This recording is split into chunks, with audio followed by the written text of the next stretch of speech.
Hi there. Thanks for joining me. I'd like to show you the 3-card Monte now. So let's get to it. Alright, so I have 3 cards. 2 of them are queens and 1 is a 7. So do me a favor. I'm going to turn them face down like this. Put your finger on the odd card out. This one here in the middle. Good. Thank you. That leaves me with the 2 queens over here. And the one in the middle, what's the one with your finger on it? It's that 7. Go ahead, check it out.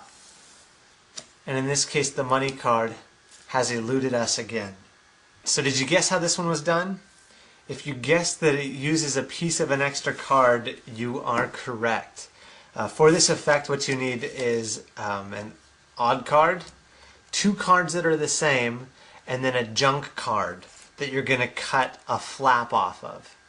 So in this case, we used the 7 of clubs, and I cut this piece off. So if you want to do this on your own, you would just take the junk card and you would cut a triangular shaped flap off that card.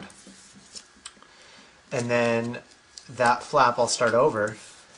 Say this is the flap, you're going to position it on one of the duplicate cards that are the same at an angle, just like this, and you're actually going to tape it down. So you also need some transparent tape. I guess it doesn't really matter if you use non-transparent tape as it goes on the back of the flap, but you put it along the vertical edge there, and stick that on, and then angle the card so that when it's on the queen, it'll look like an overlapping card like this.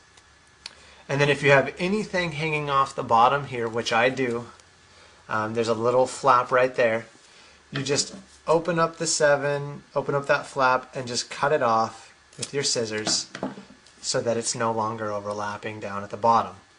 So you've got your flap card here on your queen, and then the other queen here.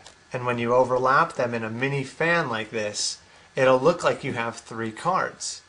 In reality, it's just 2 cards with a flap.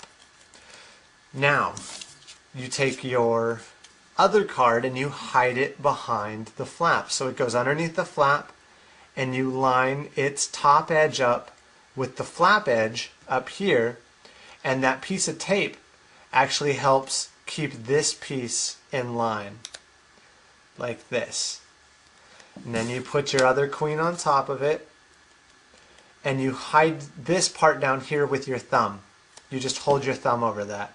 So it looks like you have a queen, in this case a 7, and then another queen. Now when you turn everything over and have them put their finger on the middle card, you slide it out like this.